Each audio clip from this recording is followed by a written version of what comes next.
about having them. Thank you, Trevor, from Piper Sandler, and Jim from Foster Garvey. Thank you for being here today.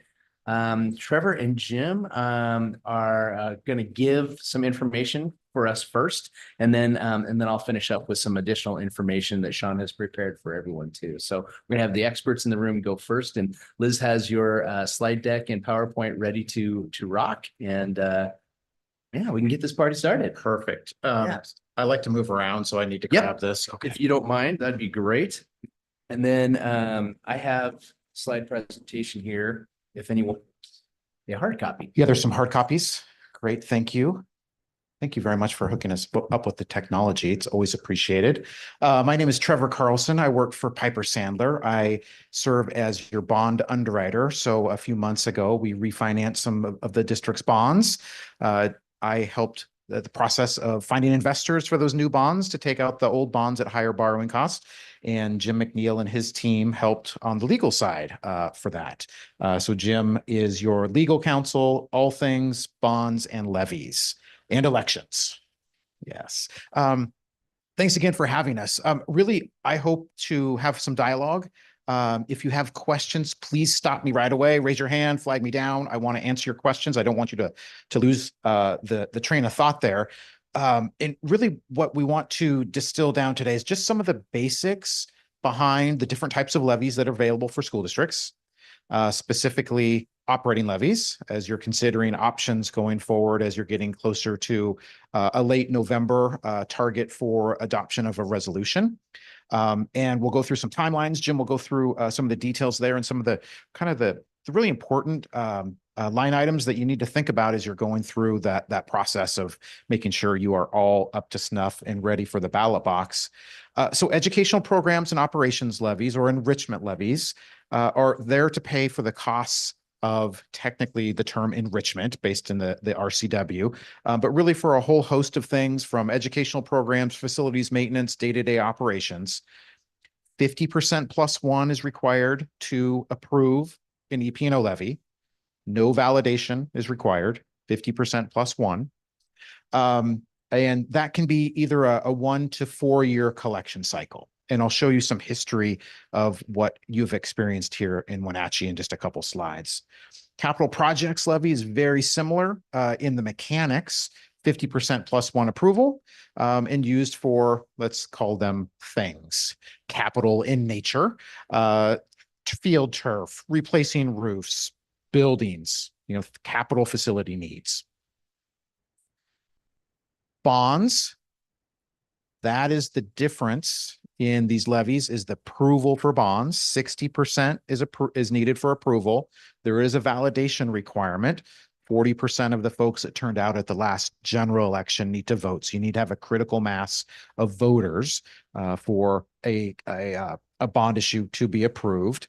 Again, think of that as a big loan or a mortgage. Kind of boil it down into day-to-day terms. You borrow money over the long haul for capital facilities, pay it back with property tax collections.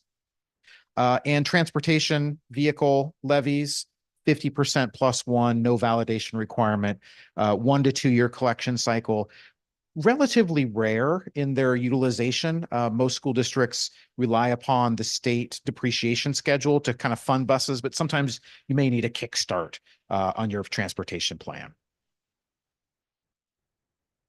Resolution filing dates and deadlines. If you're going to target a February 11, 2025 election, the resolution must be filed with the Chelan County Auditor's Office on or before, hopefully before, let's give yourself a little wiggle room, December 13th. Ballots are mailed on approximately January 24th for that election, and the election certifies on February 21st of 2025. One thing to note, the tight turnaround, just to be crystal clear, if for any reasons the levy is not successful in February, you would have an opportunity to come back later in the calendar year. Most school districts come back right away in April to make sure they have really the visibility on whether or not they need to have a reduction in force with their budgeting process. So the April 22nd is the next opportunity. Look at the resolution filing date. it's the same date as the certification date. So if it's a nail biter close, Jim and his team will help you kind of through the process of maybe having a backup, a resolution at the ready just in case. Okay.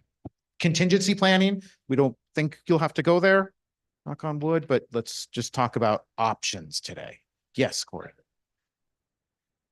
I'm glad you brought that up, Trevor. Just to be on the safe side, just because we know that, just an hour and a half away from us in Moses Lake, we've had a double levee failure. Is that something that I think of that February 21st date? And I'm wondering do boards often do a resolution in advance in case of that? I mean, is that a January 28th type thing? I'm just wondering. Hi, I'm Jim McNeil from Foster Garvey, serve as your district's bond attorney and have for many years. Love Wenatchee and the Valley. I have a lot of great friends and connections here, so appreciate being here. But in any event, to answer the question, it really depends on where you are in the vote count. So if you, at the day of the election, if you feel like there's no problem, then most districts will sit and kind of watch and monitor it. Usually what we advise is districts schedule a special meeting sometime before the 21st so that you're ready in case the results start going south quickly. And so you should know, hopefully, by the election date, which is February 11th. So you've got a few days, and we just tell districts, hey, be aware, let boards understand that they may have to have a special meeting or adopt a resolution submitting a measure. But typically we will include, and Chelan County does this, we will include language in the resolution. So let's say you adopt the resolution and it was too close to call. And on the certification date, the results actually say, hey, you actually passed. Then we have language that we've embedded in that resolution that basically withdraws the April ballot. So we try to have that contingency. It gets a little tricky in trying to navigate when you have a contingent resolution, if you will. But generally, most of the county auditors, including Chelan, want you to embed some type of authority for Corey to pull the measure if it is, if it's not, if it passes and you don't want to run it again. Otherwise, you could end up being on the ballot again after you pass. So, but most of the counties are very, they understand. I mean, they're doing the work, so they know that if the results pass, they're not going to submit it twice. But it does create a bit of a timing issue that you have to consider. Corey, will you refresh my memory on when our current EP&O levy ends? Is it December? Yeah, December 31st. Yep, 2025. Thanks, Jim, for that clarification. Yeah, absolutely. And that's a good segue to the general time frame. Generally, what will happen is, and I think this is on your calendar for the 22nd of October, which is to determine the ultimate rates, the estimated rates and amounts. And there's the EPO levy authority worksheet that OSPI has on their website. We've given you the link.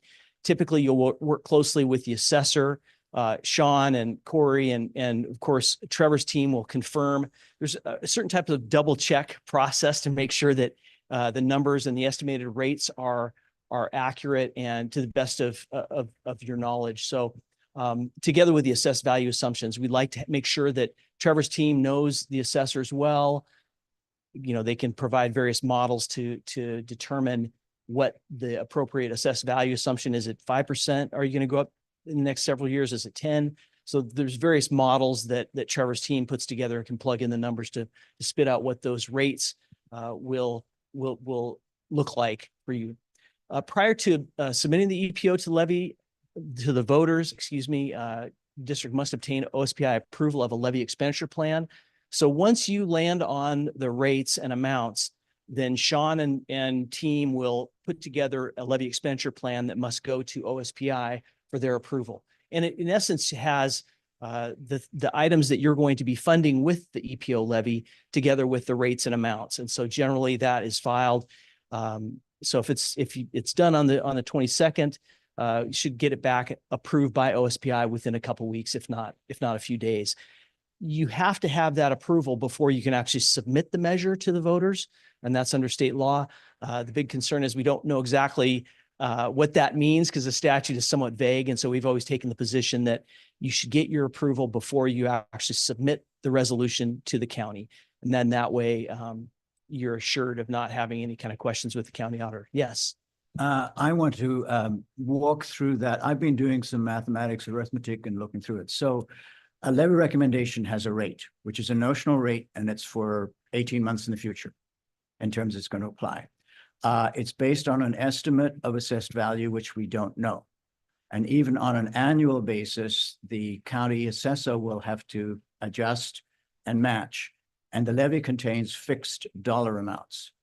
So I'd like to walk through a little slowly, the step by step. Well, you could, let's take the current rate, it's 210. And the current assessed value is 7.8 billion. And it looks to me like there's a projection that's going to go up 10% per year. And you look at the various recommendations, but we're looking in the future. And that would translate into some number between 16 and $20 million. When you actually are approving through the ballot, tell me which are the rubbery numbers and which are the hard numbers as you go through that, and how you handle the discrepancies. You want me to take the legal answer is that whatever the voters approve in that ballot on an amount is what you can collect on the maximum level. That's the maximum amount that you can collect. The dollar amount. Is this issue. Right. So, okay. And that is a maximum amount, not a target amount then, in that case. the rate, yes, a levy collection amount that is on the ballot that you're going to be collecting is a fixed rate, or a fixed amount, excuse me. Boy, we have to be really careful with the terminology. Yeah. So. In 21, think of this as a levy lid. The maximum the voters said that you could collect in each of those calendar years, 21 election. So that first year is a collection in calendar 22. Let's be clear. We're talking calendar years, not school fiscal years, calendar years, 12 million, 12,350, so on and so forth. The estimated tax rate or millage rate is just that, it's estimated. So I've worked with Sean to help him create a model to give you some sensitivity in determining what type of dollar amount and estimated tax rate you should put on the ballot. And again, the assessed value is the big driver, Mr. Barron, as you know, but again, it's an estimate. So that's your first levy lid. You can't collect more than $12 million, for example, in calendar 22. Then the next levy lid, if you will, is the lesser of $2,500 per student plus an inflationary factor, or $2.50 millage rate. That's your next cap. Does that help answer that question? Actually, I'm realizing that my hangup was that, in fact, by the time we get to the ballot, we are locked in on our assumptions. And I'll give you the hypothetical. Let's say you have an assumption that the assessed value is going to go up 5%, and I'm in a totally different district, and that adds up to $35 million. And suddenly you realize going into the election that the assessed value went up by 50% because somebody built this huge plant.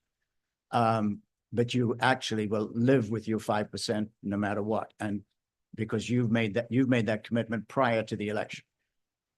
Yes, but it doesn't matter because you are bound by that dollar collection amount per year. So the tax rate could go up 50%. The assessed value could go up 50%, down 50%. You are still going to collect the same dollar amount. Yeah. And can I make a clarification or ask another question with Yes. that? In Martin's example, they had projected for 5% assessed value to increase, but it increased 50%. And so the actual cost to the taxpayers would have gone down a bunch at that point. No. It depends. It didn't go up as much as it could have. So Yeah. the change, let's keep our universe extremely simple. There's two taxpayers, Jim and myself. We split the bill 50-50 because my house is worth 250 grand and his is worth 250 grand. Corey builds a new house, same value, 250 grand. That's new construction. that's going to broaden the pie. So now instead of me and Jim owing half of the tax bill, that next year we're going to only own a third of the tax bill, a third and a third. So new construction will change on the fringes. Again, your assessed value is $7.8 billion. You build a whole bunch of houses, it takes a lot of houses or a big aluminum manufacturing plant or a very large data center to move the needle. But those can move the needle, especially the data centers. We've seen, look at Quincy. We know the example of Quincy. It's a great example. That will, on the margins, change the relative amount of taxes that are due, everything else being equal, right? We have to make all these crazy assumptions like there's never new taxes, right? Just to make sure our example kind of rings true. Thank you. Address the issue when you have a situation for when they're planning, how are you building a buffer to make sure that they set the levy collection amount sufficiently to anticipate assessed value growth? In a great question. So I think part of some of my assumption is, and I don't know the exact scenarios that Corey and Sean are going to put forth to the board, I think next meeting, with the options of let's collect A, B, or C, let's say. There are ways for you to think about maybe not leaving money on the table, right? Asking for a larger dollar amount, maybe having the assessed value grow a little bit faster than is, an actual estimate, to make sure that you are collecting the amount of dollars that you want to collect, regardless of what happens to the assessed value. Yes, President Norton. So, yeah, you kind of asked my question because I see they're now being a bit of a game, and we're kind of weirdly on a cusp here in Chelan County with these data centers coming in. So if our levy lid is set by assessed value, but we know it's going to be growing in the next probably 2 to 3 years, is it better to over project what we think the assessed value is going to be to set the lid, or should we maybe run a shorter levy to re-up in a couple years and take advantage when of you know new information has come to light? Right. Those are two strategies, pros and cons. The beauty of Jim and I's business is we never give you the right answer. There's always there's pros and cons. See both ways too. We have a lot of districts that will end up utilizing a larger buffer because they're concerned about assessed value. They don't know what's going on within their community, and so they're trying to build a larger buffer because they're not sure. The good news is that, or I guess the news that the taxpayer relies upon is that no matter what happens, you're still bound by what that collection amount is. And so I think we see districts all over the state do this because everyone's trying to game the system. Isn't necessarily the term I would use. They're just trying to build a buffer to not leave money on the table. If assessed value grows and they're able to collect more, then they've got that buffer. But if all of a sudden, instead of $12 million, your lid is actually 10, you're only going to be able to collect 10. But if your lid moves up because of the assessed value, now you can take advantage of that extra 2 million. Whereas if you hadn't put that buffer in, you'd lose that opportunity. Does that make sense? Kind of. You capped at enrollment or $2.50? It'll be enrollment first. Yeah. So you can ask for the moon. Yeah. And here. yeah, right. But it's that secondary cap is $2,500 per kid. And as that changes, that would be your cap. yes, and I am right. But a lot of times you have that extreme growth with a lot of developments that come in, which make it a little challenging. If you have a bunch of enrollment growth on the projected in year 3, that could certainly change the dynamic of what you're able to collect on a lid basis. So creating the buffer is, it's very common with school districts throughout the state. So. Yeah, that's excellent. And I will be sharing with them the rate differences and where that lid comes in today. Perfect. Yep. Okay. That's great. Let me go back for Jim. Right there. Oh, thank you. You're the best. Yes. Okay. Jim, you talked about levy expenditure Yes. approval. Yep. Next slide. Yes. So what we will do in the process of drafting the levy resolution, and our role as the bond lawyer is somewhat different than your general counsel. You might turn to your general counsel for contracts or labor issues, but this is kind of our unique area of the law that we have worked in for years related to levies and bonds. And so we'll end up drafting your levy resolution.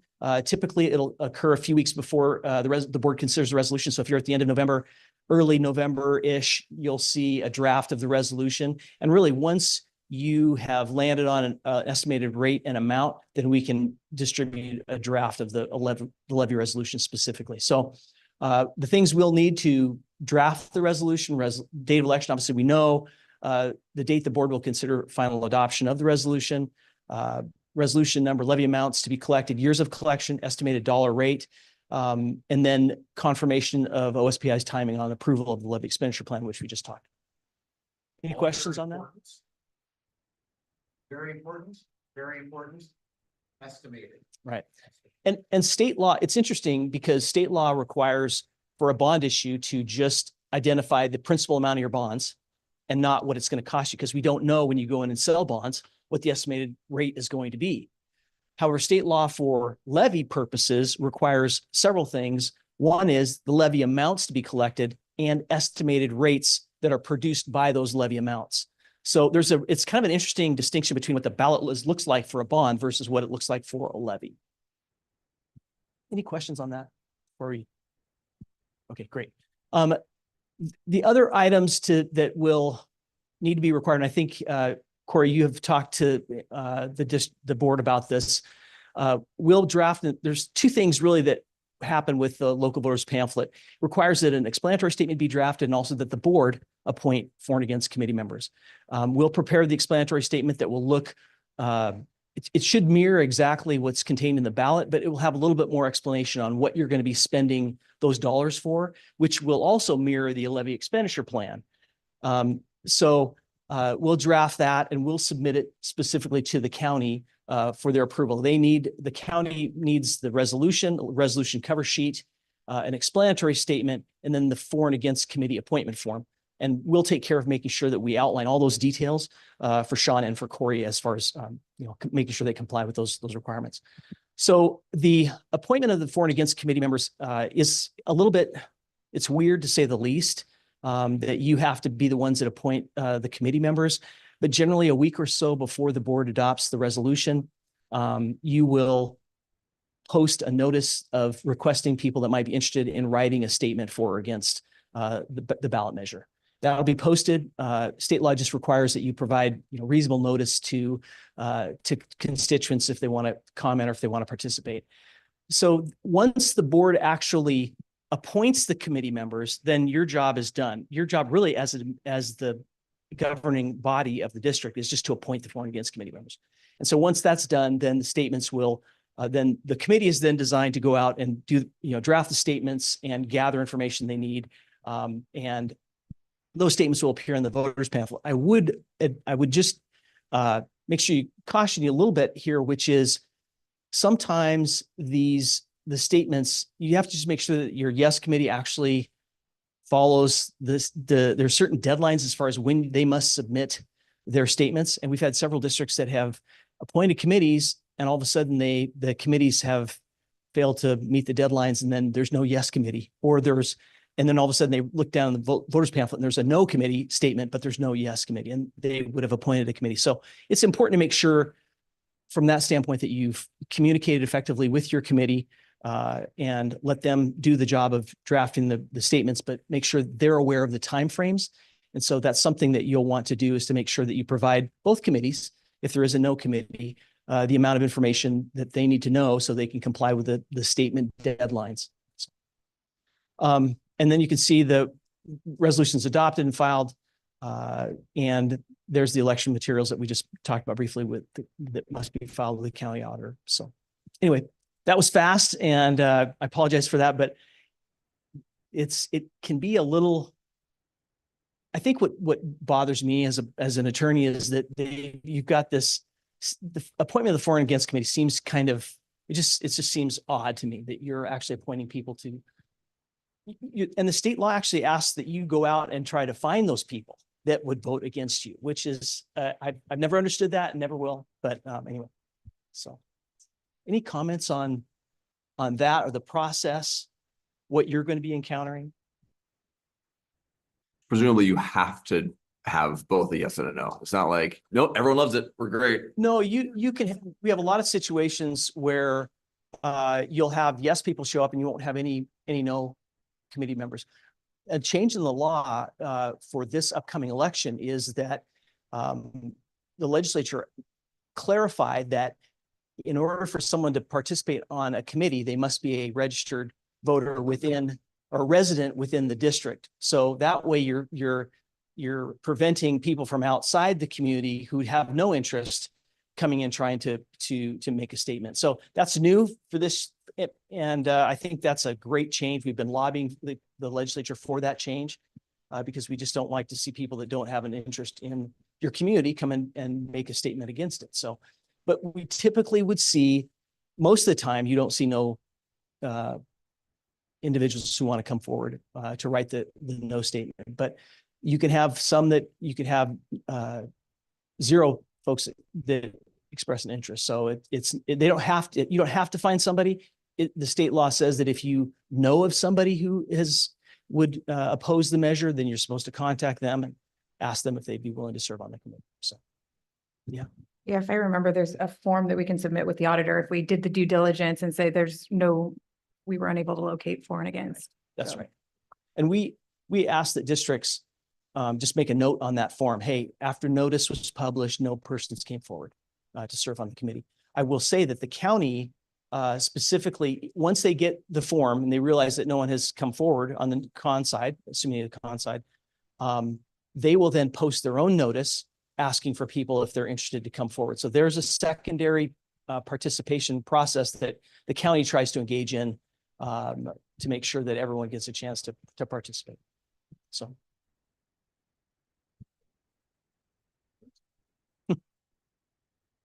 Grab that mic. Yes, yes. The other hot mic, the other one died on me. Just some historical reference on passage rates for operating levies.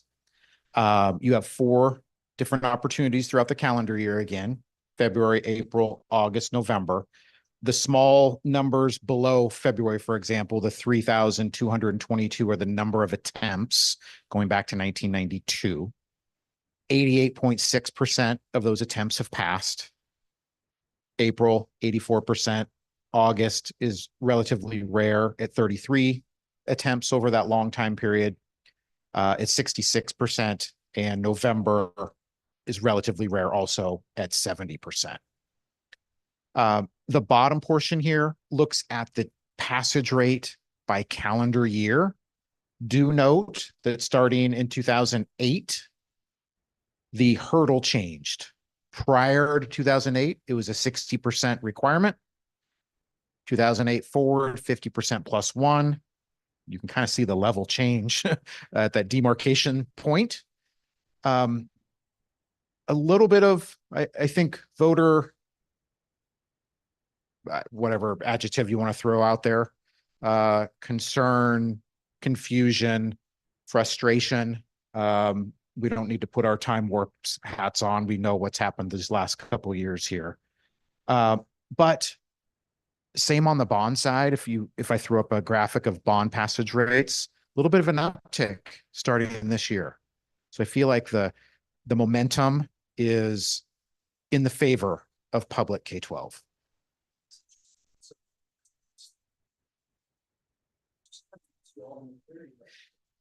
Yes. Thank you, Jim.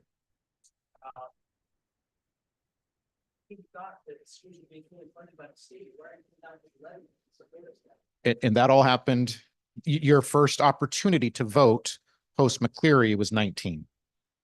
The red numbers show a trend, I think is a strong word, but I'll say it as a trend because we've had many, many years prior with no double levy failures. We've seen it happen a couple times. You read the news clippings, you know what's going on, as well as is Jim and I. So there are a few districts that have encountered that problem, and it becomes difficult to change your budget based upon those failures. Questions on historical passage rates. And again, you have this data at your fingertips. These are your election results. The top portion are the operating levies, the middle bond, no transportation, or capital project levies. And again, you can see a pretty consistent pattern on the top portion here, starting in 2005 of the 4-year levy.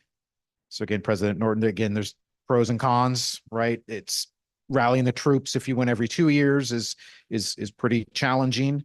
I think from a community standpoint of getting the yes committee ramped up, but some districts do it on purpose, right? They're out there every 2 years and they want to tout the message of what they're doing and talk about the positive things that are impacting children. A 4-year levy allows you a little bit of a breather and some certainty, if you will, through time, but things do change. So again, pros and cons, strong passage rates for all of your operating levies going back to 91.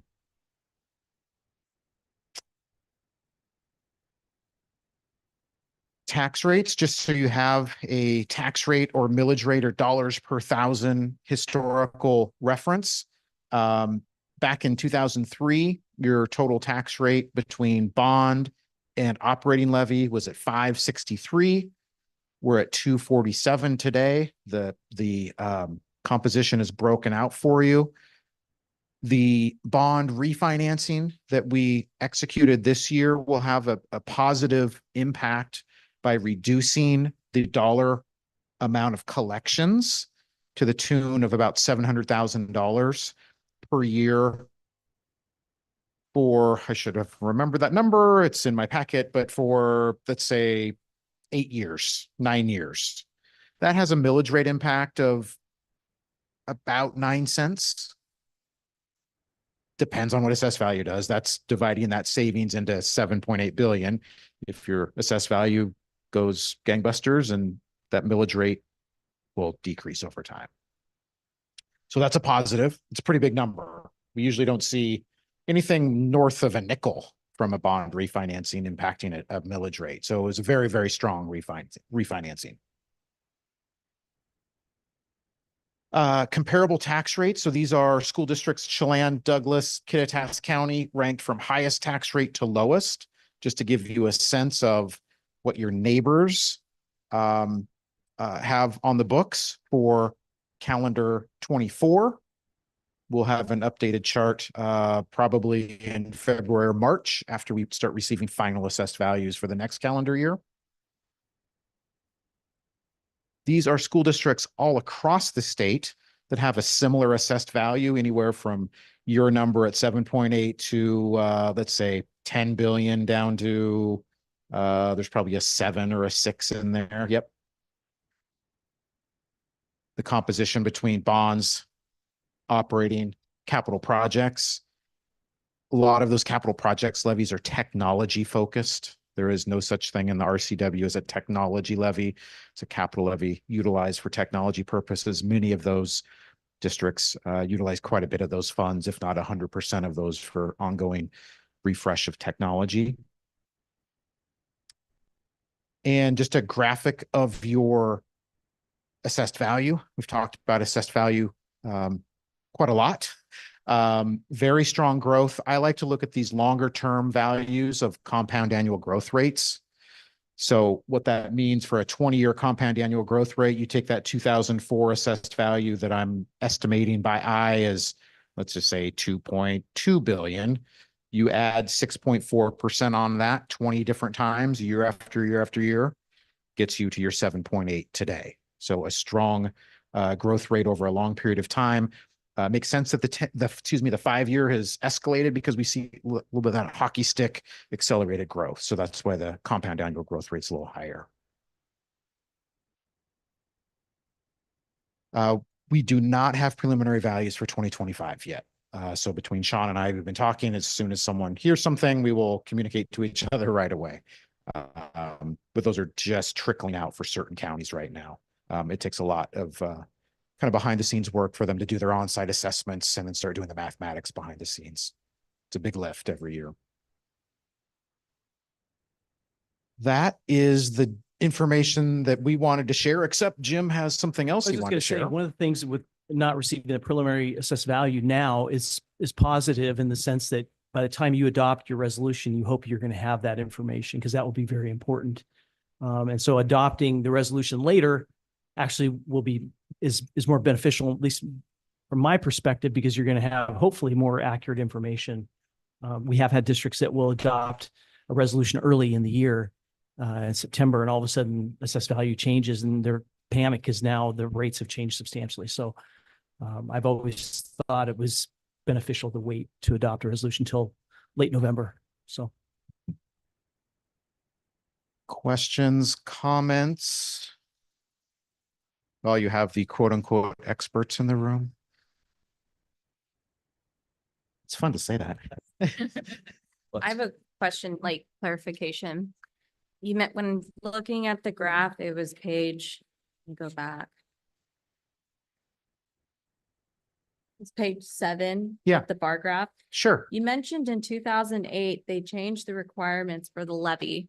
How did they go about doing that? Because I remember sitting in, I think Jim Mayhew had mentioned that also, because it was discussion on changing a requirement for the bond, rather than it being 60%. Yeah. Plus that validation, and whether having it be the majority. Right. So remember, there are 4 levies. 3 of those levies had the change happen in 2008 that impacted 2009. So that was a legislative process to receive approval. Then it had to go to the voters as a constitutional amendment. Okay. So bonds got left behind during that process. That's why they're still at 60%. So that's kind of the short version of the story. In 2008 is when that activity happened. Legislative change was approved, put forward to the general populace for a change to the Constitution. That was approved. Okay. So transportation, technology, operating levies went from 60% to 50% plus 1, and also stripping out that validation requirement. Does that help? It does. And then I guess that's something to speak with legislatures about and having them advocate to lower that threshold continue for the bond, or where to start with that. That is, wherever to come. yeah, up. that's a great question. That has been a legislative priority for WASDA, WASBO, WASA for years and years. That's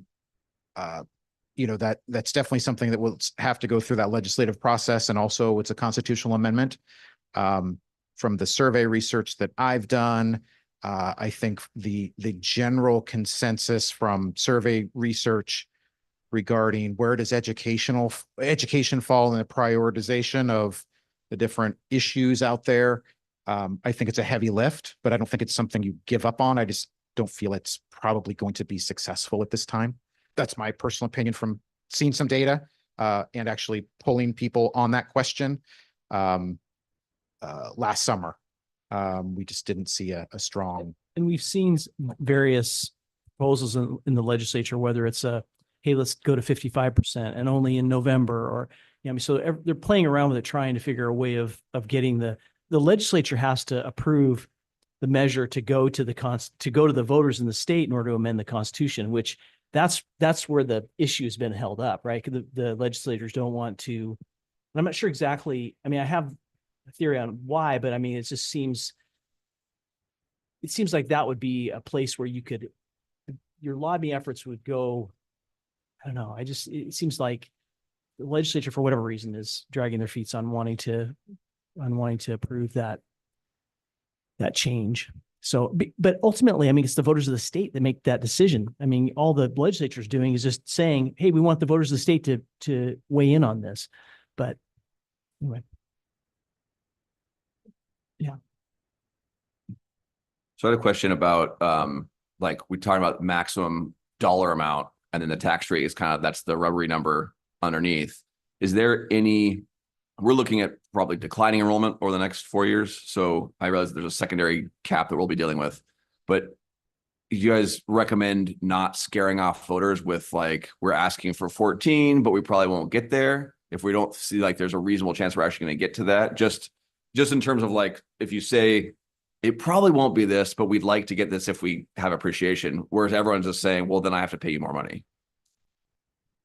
Yeah, I mean, that message is, I mean, it's very complicated from a taxpayer policy trying to communicate effectively, because what you're doing then is saying, they're like, well, why should we vote?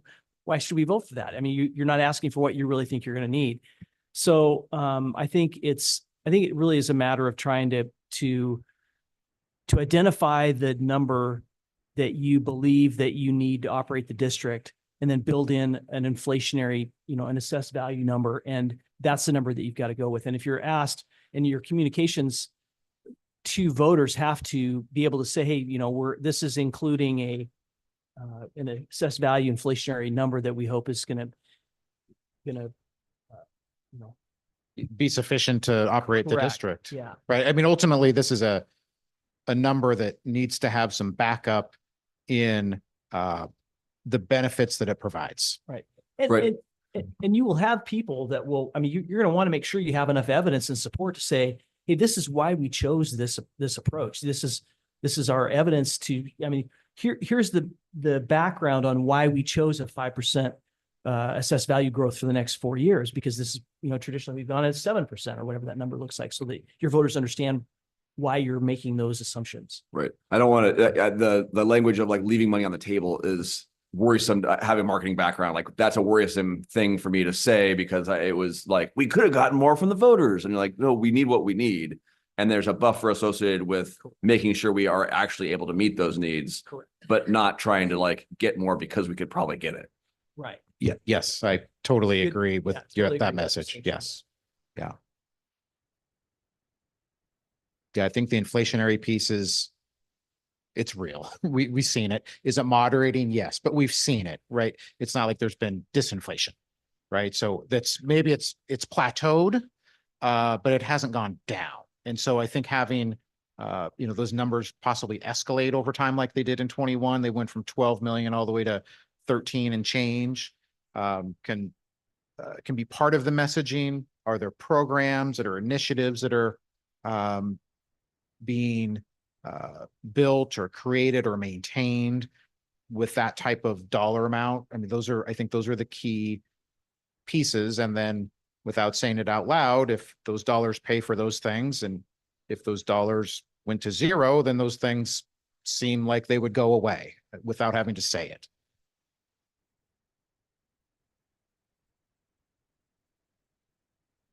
Other questions? Okay. Well, I would like to invite our experts to stay a little longer, if that's okay.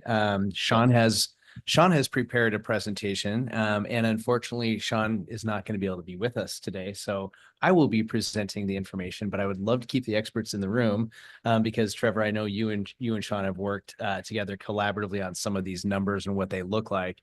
So I'm going to share some great information. I think it will push us, I think, on some of the questions that have already been asked on, rates, numbers, dollars, and what they bring to the district, and what we can continue to support, and what our citizens can continue to support for what the community's investment is for our school district. So I am going to skip a few slides though. Liz, thank you for getting that set up, because you two summarized the information that we have at the beginning of this slide deck very well. So the four things that we're going to go over: types of ballot measures. You two have already done that.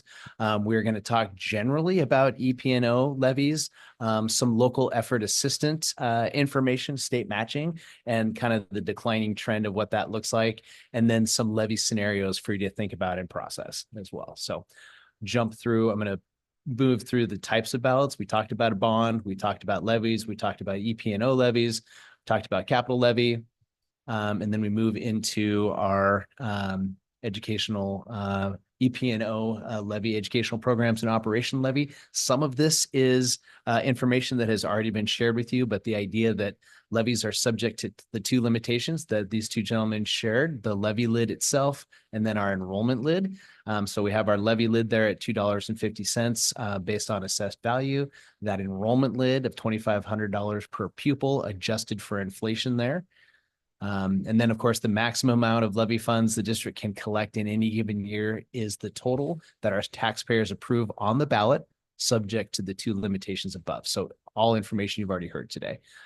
Based on voter approval, the district may collect up to the lesser of the two lids. And we'll have some graphs that can show you kind of what those lids look like. And then the example here, if the voters approve a max levy of $2.50, but the collection rate is lower based on the enrollment lid, then the district could only collect up to that enrollment lid. And so all the scenarios that we're asking you to look at do get us to that enrollment lid, and you'll see that graphically in just a little bit here. So we're in the second to the last year of our 4-year EPNO levy. So next year is our last year. The current levy that we are in right now passed in February of 2021 and expires in December of 2025. And you can see the voters, the numbers here that the voters approved. It's 12,350,000, 12,700,000, and 13,050,000 as already presented.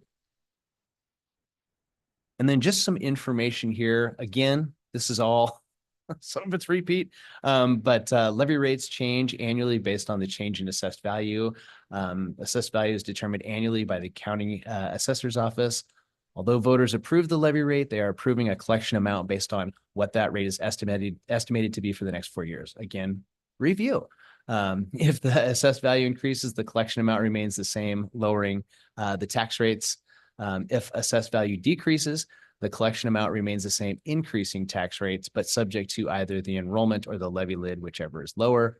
And then rollback. If the collection amount exceeds the lesser of the enrollment or levy lid, the excess amount is classified as rollback and returned to the taxpayers. Fun stuff that Sean likes to talk about, and he would love to be here to share with you, but unfortunately he couldn't be. So any questions on that? Yeah, go ahead, Jim. Just one clarification. Yeah. The amounts, a rollback takes place. It just means you're not collecting that amount. The taxpayers actually don't get money back to them specifically. Right. You're just not collecting the full amount that the voters had authorized. Appreciate that. Thank you. Any questions on any of these review slides? Appreciate that. Okay, here's our first graph here. So you can see on the bar graph area, we have outlined the assessed value, and this is showing the current levy rate comparison there. And then you can see, and I'm not good with colors, but you can see the first line here. Get this guy. That's okay, right? The first line. What color is this? Okay, the orange line. It could be orange, green, or red. I just want to let you know. So, so I take the help. I think I can see the blue line unless it's purple, but is it? Oh God. Okay. All right. Yes, whatever that other line is. So you can see there, the orange line has the voters approved their $2.10 there. So you see that line, and you see it in conjunction with the assessed value raised there. And then what the purple line is the actual $2.10 adjusted for the AV. So although the voters approved the levy rate and the collection amount, it is the collection amount that is final. And the voters approved the $2.10 there. So as the assessed value increased, tax rates decreased for district taxpayers below the voter approved amount of $2.10. And that is what the clarification was, Tucker, with your question there. And then if the voter approved rate had stayed consistent with assessed value at $2.10, district revenues would have been larger than the voter approved amount, but that's not how it works. So we know that information there, but it just gives you those different trajectories and those different lines that are important for us to see. Okay, and then we get into local effort assistance, or the LEA. And so the levy equalization funds, also known as the local effort assistance, or the LEA, are funds provided by the state, which are affected by enrollment and the district's taxable assessed value. We've talked about this a lot when we talked about budget reductions and all the factors that went into the budget reductions or the need for the budget reductions in the Wenatchee School District, because local effort assistance has at one point been a very significant amount. And I'll show you a graph in just a little bit to where it's not a significant amount anymore. And eventually it will just kind of disappear. So school districts opt for these state funds in lieu of pursuing a higher local levy rate from local taxpayers. And the scenarios here, if a district receives more funding if, one, enrollment increases or assessed value decreases. Or a district receives less funding if one, enrollment decreases or assessed value increases. And so you have a couple of those scenarios kind of charted out here in the bars where you can see scenario one, we see an enrollment increase, and then we see local effort assistance increase as well. Scenario two, we have assessed value decrease, and then we also see an increase in local effort assistance. Neither one of those are the Wenatchee School District scenario. So we have seen, as you see on the end there, we have seen a decrease in enrollment and an increase in assessed value. So that equals a decrease in the local effort assistance there. Any questions on that one?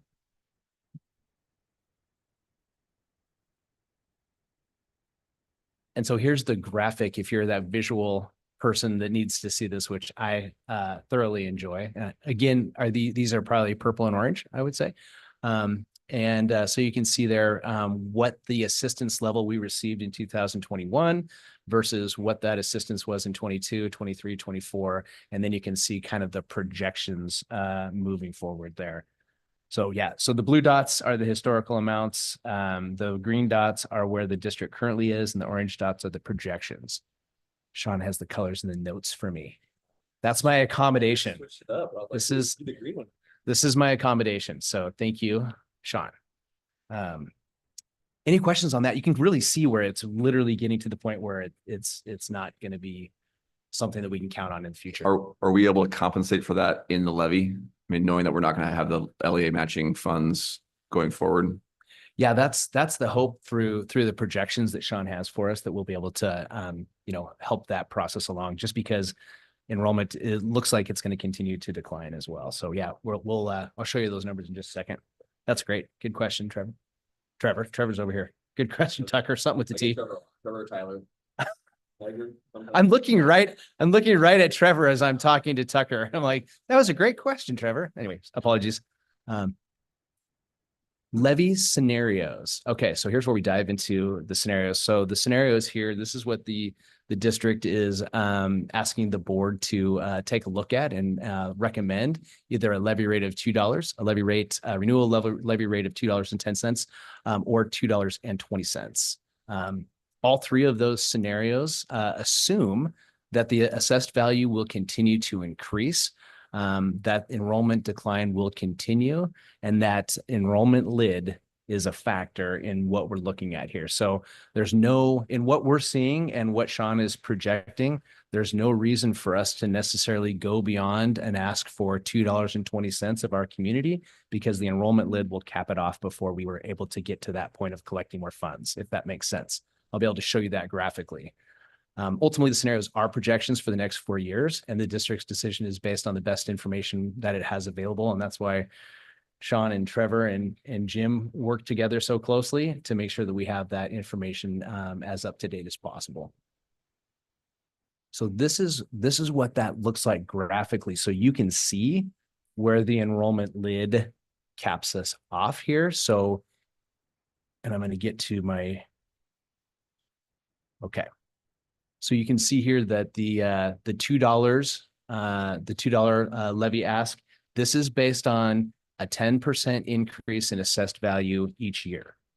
So we have been kind of trending in that area, if not more. And so keeping that assessed value moving forward. So this is what that would look like. So you can see that, you can follow the lines and you can see that all of them cap out in 2028 and 2029. But the sooner you get there looks differently based on the different rates that we could go for. Very similar curves, very similar trajectories. And when it gets down, you might be thinking, how much in dollars does that actually represent? And that's the next slide conveniently. This is what the dollar amount looks like. Corey, can I use these numbers to test the conversation and questions I asked before? So they assume a straight line 10% increase per year, every year in assessed value. If you're in the stock market, that would be rather bullish, but we know there are other things happening. Let's assume that we're wrong in between now and 2026, those 2 years. And it does not go from 7.8 to 9.5. It goes from, say, 7.8 to 8.5. At that point, pick the top line, $2 is what is approved in the levy.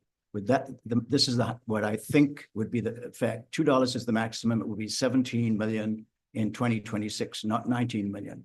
But then the major industry comes in and with a 20% kick in the next year, and we get above the 10% curve, then you would go back up to the 20,900 being the cap. Is that correct? Those dollar amounts of in the top row there in blue. Sorry, Corey. The blue row. What I'm saying is if the assessed value increases much less than the projection, then you'd be capped by the $2. No, So you can go more than $2. correct, Okay, that's what I would, okay. correct. Think Just that the the number, tax rate Yeah. doesn't So it's not a exist. double, okay. The only reason we're talking tax rate is to communicate to voters.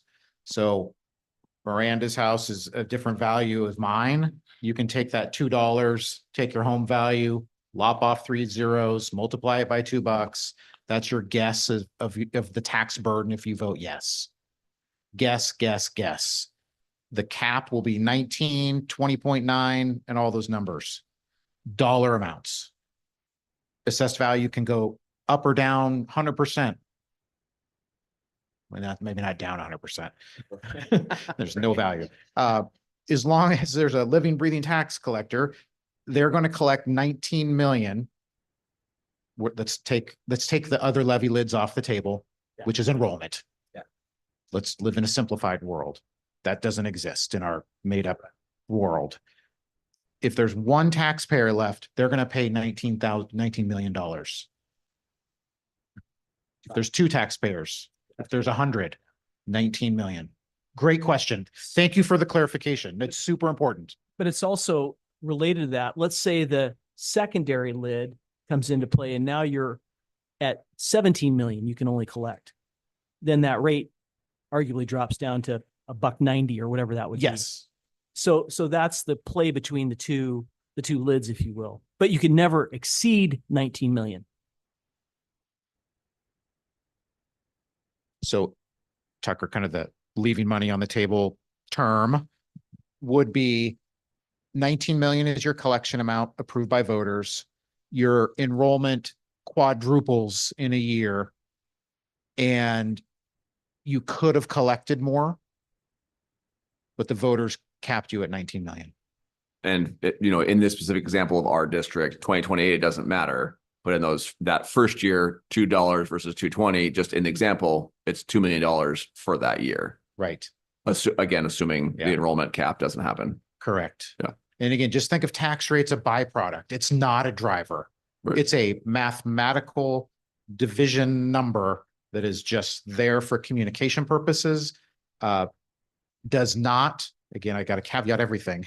It does not drive the dollar collection unless you exceed $2.50, the lesser of it versus enrollment, right? Then it will. The secondary lid calculation could cap you, but in the simplified world, tax rate doesn't matter for the amount that you're going to collect in dollars into the general fund.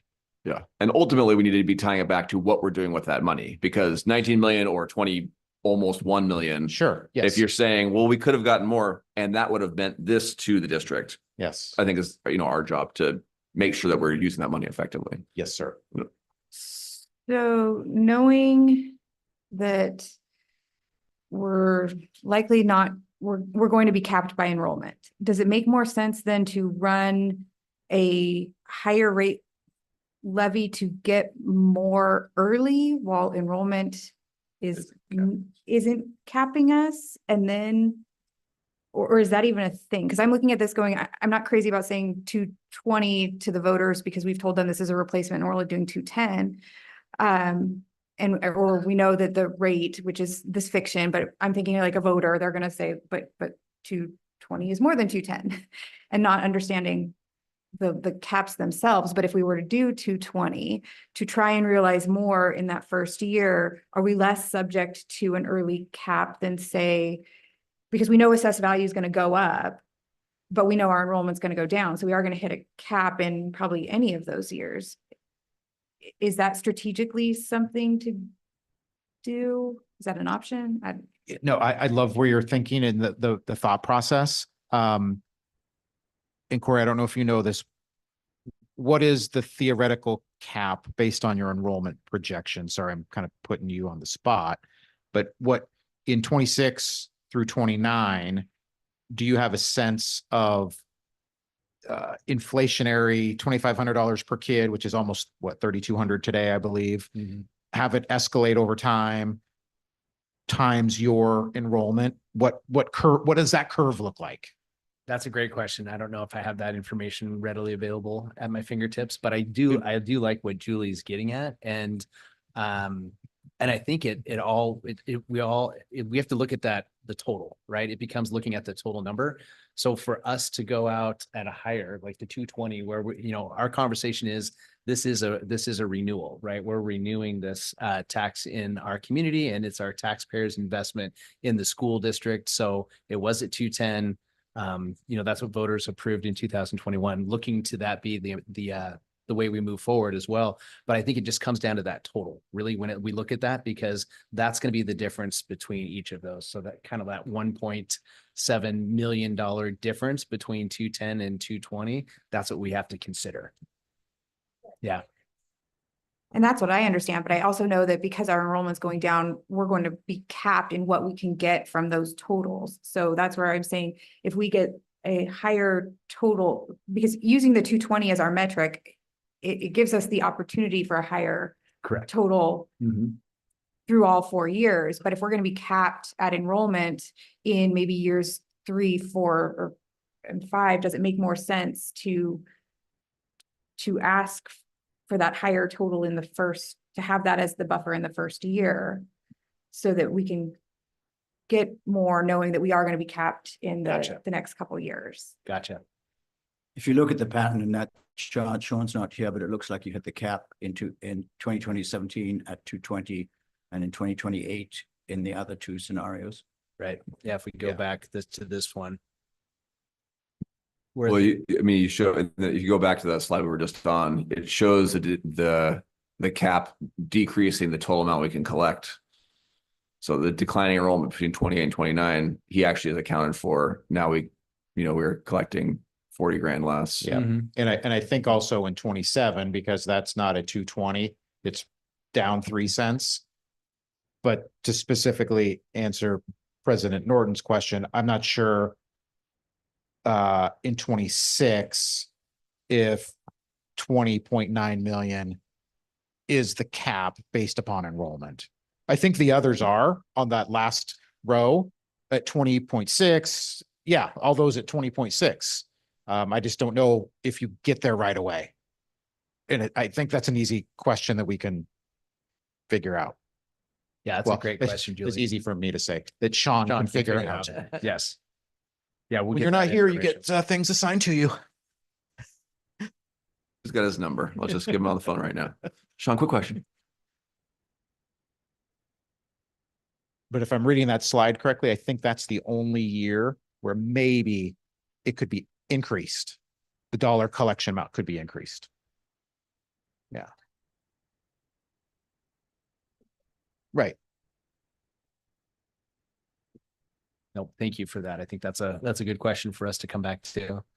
Other questions on the levy rate comparison piece here?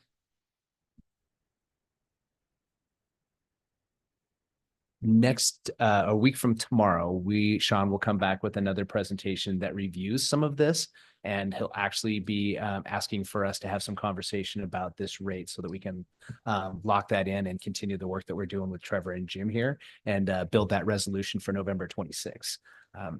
So that will be something for us to consider. The next steps for us is continue to work with the local ESD, our financial advisors, bond underwriters, and county assessors to confirm estimated levy rates and assessed value assumptions.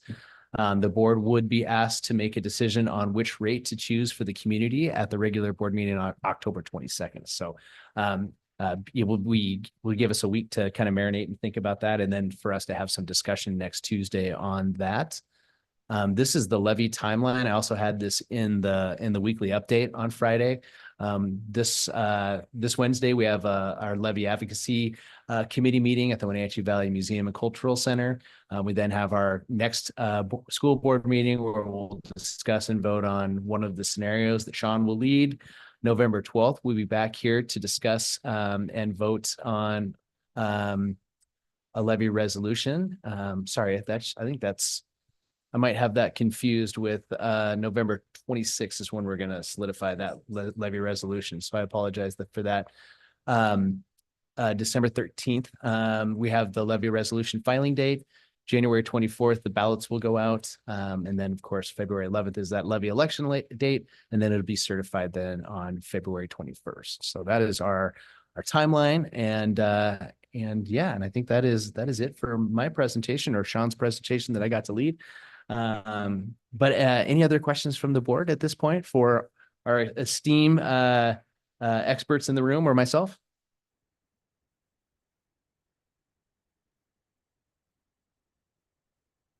Looking good, feeling good? I guess the question I have is, I didn't remember this part of the process before, but having that detailed, what I'll call a budget or whatnot of how we're using the levy sure. funds, when Absolutely. and how are we going to look at that?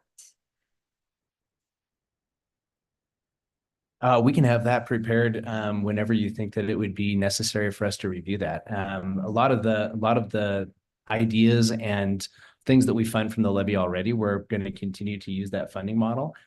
So we can bring that to the board. We can bring it to the board next Tuesday or the board meeting after. That'd be important for us to know because we have to get that out to OSPI as well too. Yeah.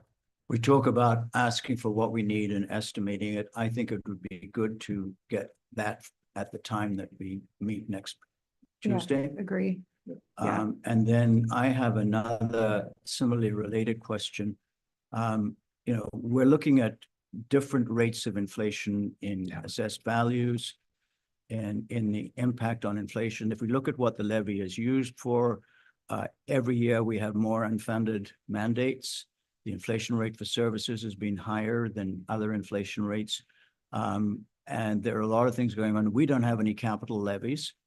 And as a district, we've been using EP&O money to keep schools open. So I think there are a lot of factors that go into what would fit into the levy. And I think it's important to show fiscal responsibility in producing that estimate. That's why I think it's really good to have that out early. And I guess the question that I am going to ask right now is some of those could have been funded by a capital levy. We don't have any capital levies. They're not that common.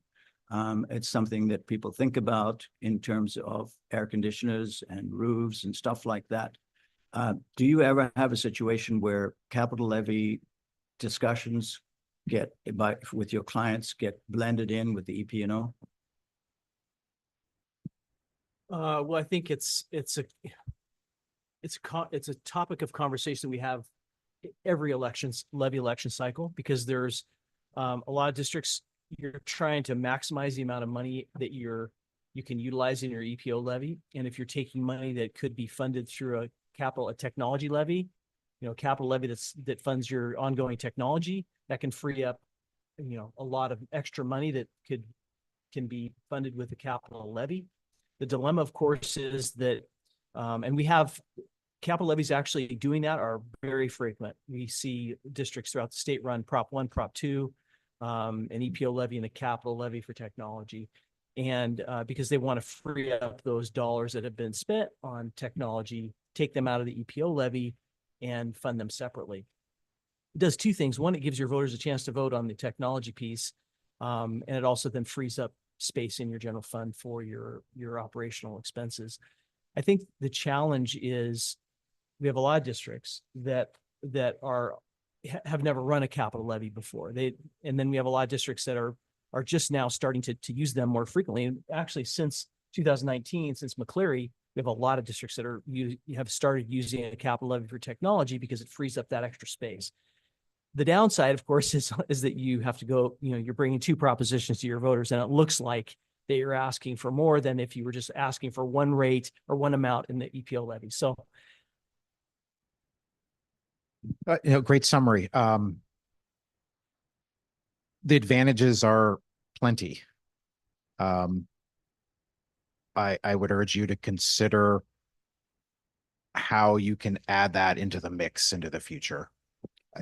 There's also bond, we've been at the bond ballot as of, semi recently, right? There's a lot of needs. It's tough to prioritize that mix. But I think as Jim mentioned, the capital levy / technology levy does create a revenue stream that's dedicated for XYZ projects, your general fund, apportionment, EP&O, all those other general fund dollars can be used towards, or at least hopefully a majority of those towards, educational programs and the learning environment. So it is another ask. Again, there's no free lunch. It's an ask. If you were to do that, do they have to be run at the same time? So you know what would be coming? So if we were to run a levy this year though, but it's, the stated purposes of what we're running it for go to OSPI, but then we want to run a capital levy in a year or two, and some of those purposes are covered in the capital. Can we amend or do we just have to do a whole new capital levy based on new things? And That's a great question. I mean, normally you would have districts that would, if you ran like next year, it's not a bad idea to prep your voters, and then you can have it be a 3-year tech levy that then blends in so they both expire at the same time. Then you get on a cycle where you're running them together. There would be really no need to amend any type of document from the levy expenditure plan, because you're still going to have technology type expenditures within your EPO levy. So I don't think I've not heard of that. It's not something that would occur. And I do know the auditor is looking more closely at those levy expenditure plans, but so far they haven't been looking that closely as far as analysis goes. And just from a empirical passage rate perspective, we don't see in the data passage rates changing whether or not the capital levy is run by itself or in conjunction at the same ballot as an operating levy. So that, again, from the empirical evidence, there's not a sign that it's a drag on either. The passage rates are very, very similar, whether they're standalone or they're paired on the ballot at the same time between a capital and operating levy. Operating levy can go out to 4 years. Capital levy can go 6. So yeah, it just kind of depends on how you want that election cycle to start matching up and pairing up or not.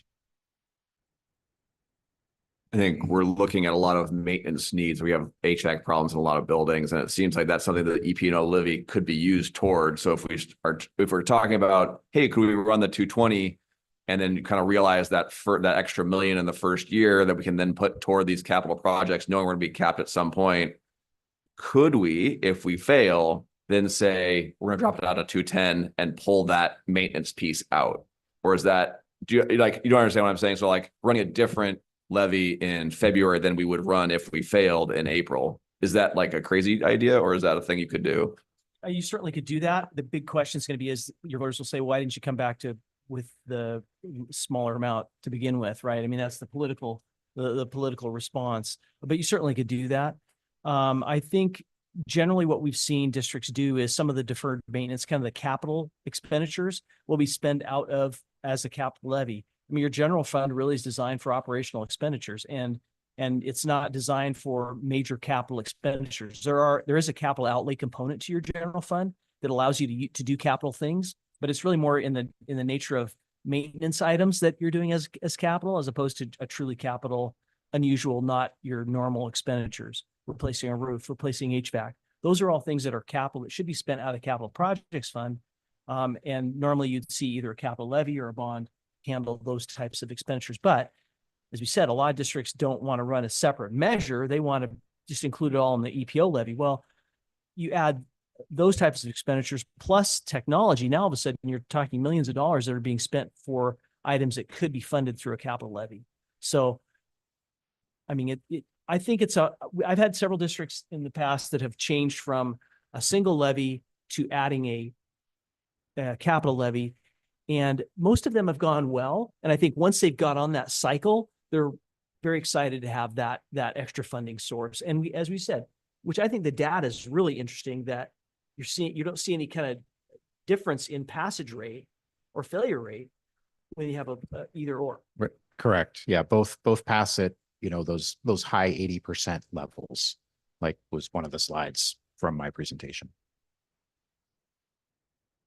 Okay, thank you. Yes. Great questions. Great questions. Looking around the room, I don't see any other questions for our experts in the room, but thank you, gentlemen, for being here. We appreciate you traveling from your respective homes and converging on Wenatchee and taking the time to be with us. So thank you very much. Thanks for having us. Awesome. All right. And thank you, board members. I don't have anything else to present today.